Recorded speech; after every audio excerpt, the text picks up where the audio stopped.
E aí, todos prontos para mais um Direto da Horta? Então vamos nessa. Nas regiões Norte e Nordeste, muitas vezes evidencia a situação dramática de algumas famílias em relação à fome. A insegurança alimentar acaba por aumentar a vontade de pesquisadores de pôr fim à crise nos lares brasileiros. Por meio de projetos, é possível levar esperança. No sertão pernambucano, por exemplo, um melhoramento genético da batata doce tem sido uma excelente alternativa de plantio entre os agricultores familiares. Vamos conhecer mais sobre esta iniciativa com Alexandre Melo, pesquisador da Embrapa Hortaliças e do Centro Internacional de La Papa, no Peru. Seja muito bem-vindo ao programa.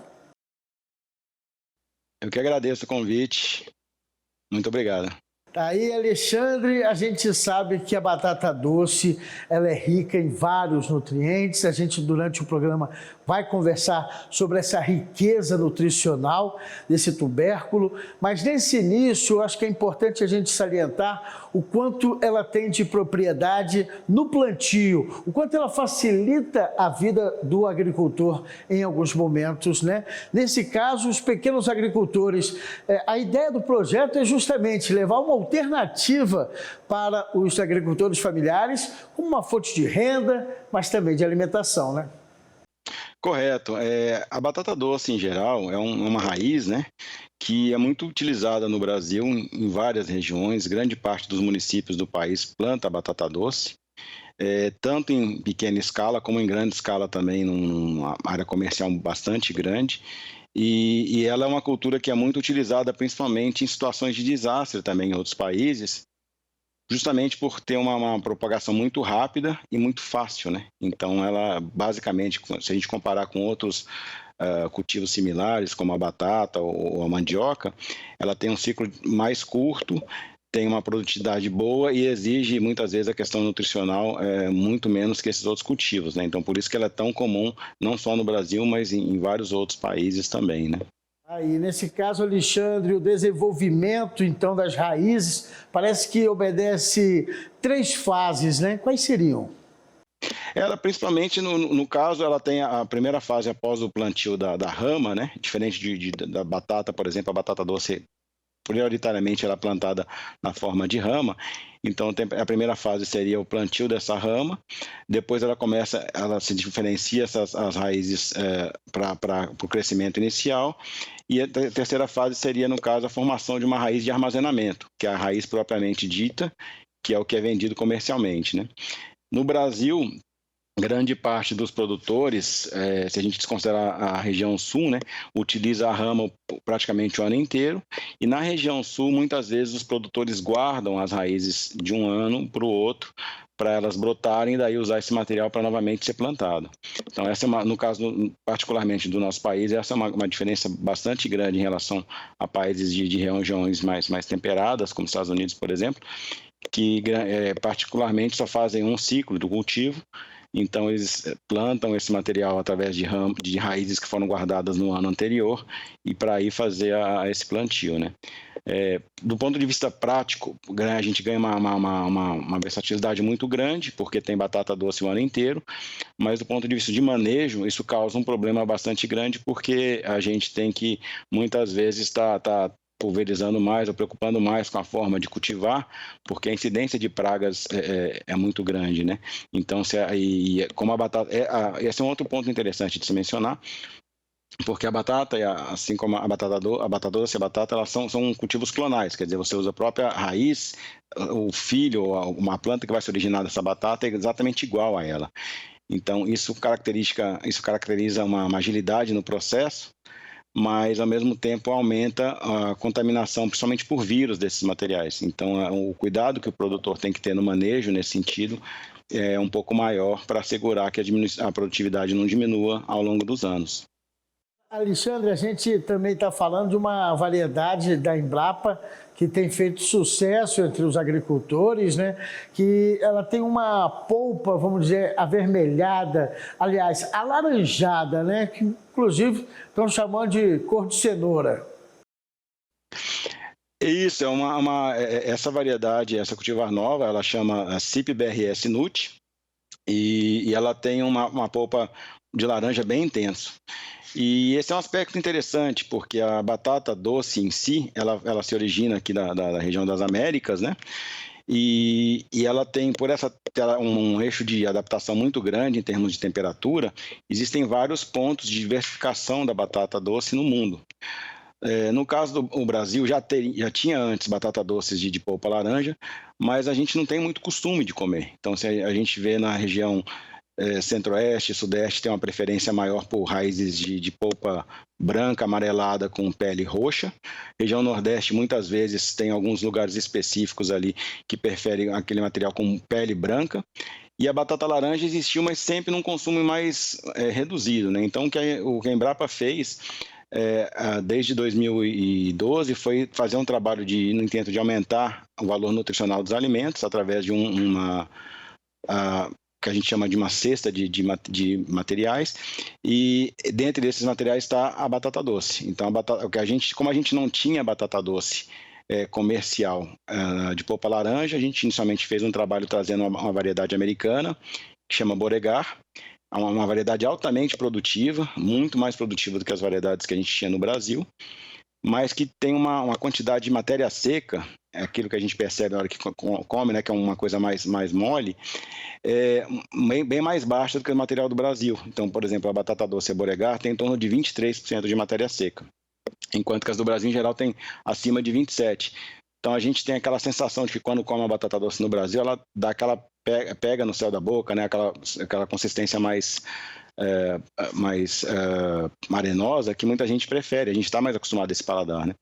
E isso causou uma menor aceitação da Beauregard em algumas regiões do Brasil. E pensando nisso, como parte de melhoramento genético, é um processo constante, né? Foi então introduzido esse novo material, que na época chamava Clone 74, justamente no meio de outros clones, para a gente validar esse material em condições brasileiras. É interessante ressaltar que o CIP é um centro que pertence ao CGIAR, que é um conglomerado de centros internacionais, que tem por função manter batatas de diversas origens, além de ter um programa de melhoramento muito intenso. Então, ele já vinha fazendo esse programa de melhoramento da batata doce, focando não só no Peru, mas em outros lugares do mundo, e tinha como parte da sua obrigação, vamos dizer assim, estar compartilhando clones avançados, né, que não foram lançados como cultivares ainda, para outros países. Então, a gente fez dentro do programa do projeto Bioforte, a gente fez a solicitação de um grupo de materiais aqui do CIP, foram enviados 80 clones experimentais e a gente avaliou esses materiais em vários lugares. Inicialmente, a gente já tinha identificado um clone irmão da CIP BRS Nut, que era muito promissor, mas que naqueles momentos finais do lançamento mostrou algumas limitações, então a gente teve que abortar esse lançamento, e aí a gente acabou identificando a CIP BRS Nut como um outro clone muito interessante, porque ele era tão produtivo como a Beauregard, tinha uma mesma quantidade de beta-caroteno, que é o precursor da vitamina A, e tinha 2% a mais de matéria seca. Parece pouco, mas quando a gente come, muda completamente a consistência, quer seja de maneira frita, cozida ou principalmente fervida. Então, a consistência é completamente diferente. Então, a aceitação por parte das pessoas aumentou bastante. Isso que a região Nordeste é uma grande consumidora de batata doce, né? Então, sempre foi um gargalo para a gente conseguir ir com mais profundidade nessa região por conta dessa limitação da questão da matéria seca. E com esse novo cultivar, a gente está tendo uma aceitação bastante interessante. Só para esclarecer, esse CIP é justamente do Centro Internacional de La Papa, que fica no Peru, onde também o Alexandre presta essa assistência nas pesquisas, né, inova nessas cultivares. Por isso, então, a variante da Embrapa se chama CIP BRS Nut, que então tem um teor maior de beta-caroteno, por isso que dá essa cor alaranjada aí na polpa da batata doce. Mas isso é importante ter sido começado esse projeto no sertão pernambucano, né? Onde leva essa possibilidade como alternativa para os agricultores desempenharem aí cada vez mais uma lavoura, porque isso também é um diferencial, né? Essa cor chama atenção, essa variante da Embrapa já desperta um maior interesse dos consumidores, né? Sim, exatamente. A cor chama atenção e é muito interessante porque quando a gente pensa em lançar uma cultivar, muitas vezes a gente pensa principalmente na produtividade, naquelas coisas agronômicas que são mais facilmente mensuráveis, né? Mas muitas vezes a gente esquece ou não consegue interpretar com tanta qualidade a aceitação desse produto pelo consumidor. Então a gente primeiro tem que convencer o produtor que aquele material é interessante, que é uma coisa nova, e depois convencer o consumidor que é gostoso e é importante e pode entrar na sua dieta de uma maneira mais saudável, né? Então foi muito interessante esse processo, porque a Embrapa depende muito de parceiros para conseguir ter essa capilaridade no país. A Embrapa Hortaliças, por exemplo, é uma unidade centralizada que trabalha com vários outros locais, né? E foi um achado muito grande essa parceria que existiu com o Instituto Federal em Petrolina, através da professora Herbes, que realmente conseguiu dar essa capilaridade e realmente validar e estender todos os benefícios da cultivar. Porque quando a gente lança uma cultivar, é baseado num número grande de ensaios, que a gente tem uma segurança, que é um material muito interessante, mas aí você estender numa área maior e ter realmente a aprovação dos consumidores é uma outra coisa, né?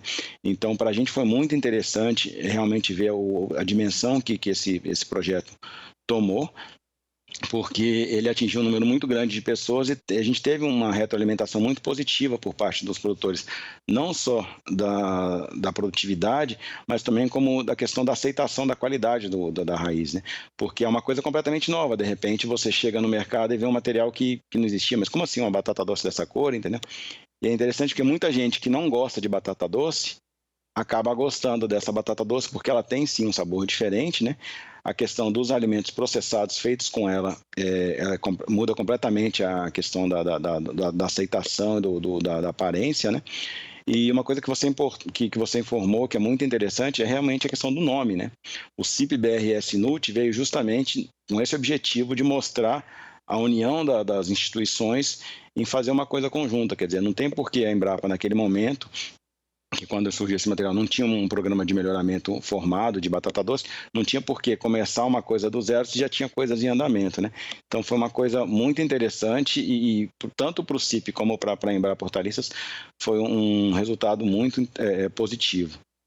André, a gente vai para um intervalo bem rápido e na volta a gente vai conversar mais sobre algumas questões técnicas, porque por ela ser uma novidade, muita gente tem interesse de saber se pode plantar aí na sua região, né? Quem está assistindo a gente. É bem rapidinho, a gente já volta.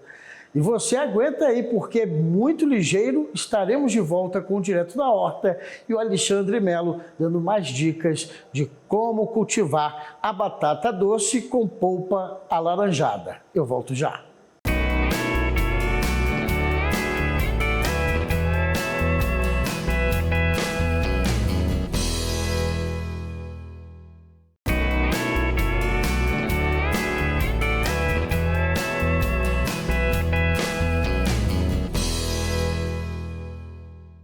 Eu disse que era bem rapidinho o nosso intervalo, né? Já estamos de volta com Alexandre Melo, pesquisador da Embrapa Hortaliças e do Centro Internacional de La Papa, lá no Peru. Ele vem trazer essa novidade aí da batata doce com polpa alaranjada, ou seja, com mais teor de beta-caroteno, enriquecedor nutricionalmente e que está sendo plantado lá no sertão pernambucano com boa aceitação dos agricultores familiares. Ou seja, ela tem fácil adaptação, né? Tem. Essa é a grande questão quando a gente busca uma nova cultivar, essa grande adaptação, porque a gente não pode focar simplesmente numa região e principalmente pelo papel da Embrapa nesse contexto, que é um papel muito amplo, né? Então, essa cultivar particularmente, ela foi testada do Rio Grande do Sul até o Pará.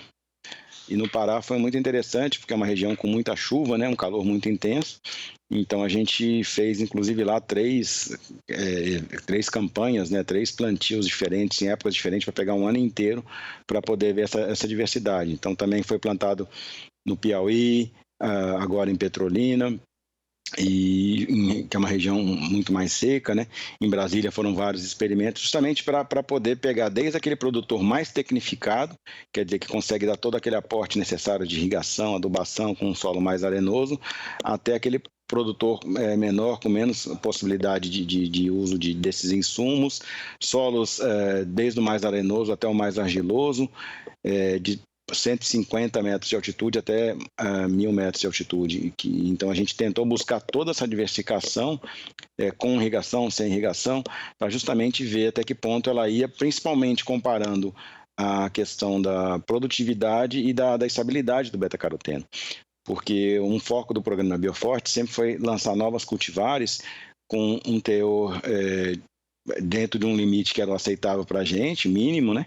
Mas nunca perdendo a produtividade comercial que o produtor já tinha. Então, quer dizer, todos os materiais lançados no programa de biofortificação, eles tinham que ter, no mínimo, aquela produtividade igual a do produtor. Então, a gente está falando, no caso da NUT, uma produção média de 30 a 35 toneladas por hectare, enquanto a produção média nacional aí varia de 12 a 15 toneladas por hectare, dependendo da região, né? Óbvio que existem produtores que produzem muito mais que isso, mas a média nacional é essa, né? Então, essa foi uma das virtudes dessa nova cultivar. E outro aspecto também que é muito interessante ressaltar em relação à outra cultivar laranja é que ela, nos ensaios que a gente fez, ela apresentou uma resistência maior à seca.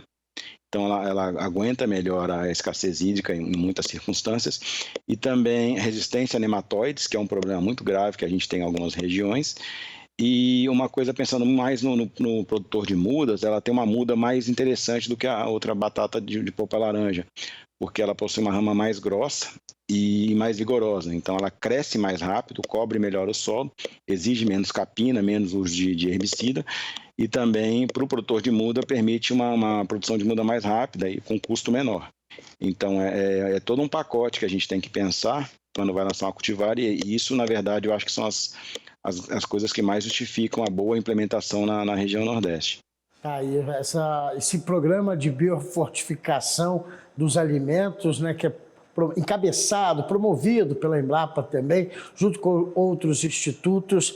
É interessante a gente também observar que eu estava fazendo uma pesquisa pelo Censo Agropecuário do IBGE, trouxe que em 2020, realmente, o plantio e o volume extraído do campo de batata doce é forte demais no Norte e Nordeste, né? Ceará, Sergipe, Rio Grande do Norte, Alagoas e agora Pernambuco. Ou seja, realmente acaba se tornando uma fonte de renda para muito agricultor familiar e, sem dúvida, né, uma fonte de alimento rico em nutrientes para populações que, de repente, têm dificuldades em acessar alimentos mais saudáveis. Ou seja, plantar batata doce, seja ela de qualquer variante, traz um benefício imenso, né? Sim, com certeza. É um cultivo muito importante, que se a gente comparar com, como eu mencionei já inicialmente, com outras culturas, ele aporta a exigência dele é muito menor do que outras culturas. E o que se produz dali da área é muito interessante. Então, principalmente pequenos produtores, isso explica a grande parte do sucesso que aconteceu nesse projeto específico da Ramas da Esperança. E também a gente vê em outros locais, né? Então, tem muitos produtores que acabam plantando outras culturas também, mas a gente tem polos específicos no Brasil onde a batata doce é realmente muito, muito relevante, né? Então a gente vê tanto no Rio Grande do Sul, no noroeste de São Paulo, região nordeste como um todo, a batata doce realmente é muito importante e inicialmente, no caso do projeto especificamente, o foco foi no uso para consumo próprio, mas entendendo que vai haver uma superprodução aí eventualmente e que o produtor poderá estar realmente vendendo isso aí. Então o trabalho que a gente pretende fazer agora no futuro é justamente de estar ajudando a cadeia no sentido de ter os viveristas para vender essas mudas e também fomentar o uso da batata doce, principalmente para dar espaço para esse novo material que foi lançado, né? Porque como é um material novo, tem que se desenvolver essa conscientização da importância e também a apresentação dele perante o público, né? Então é um aspecto bastante interessante.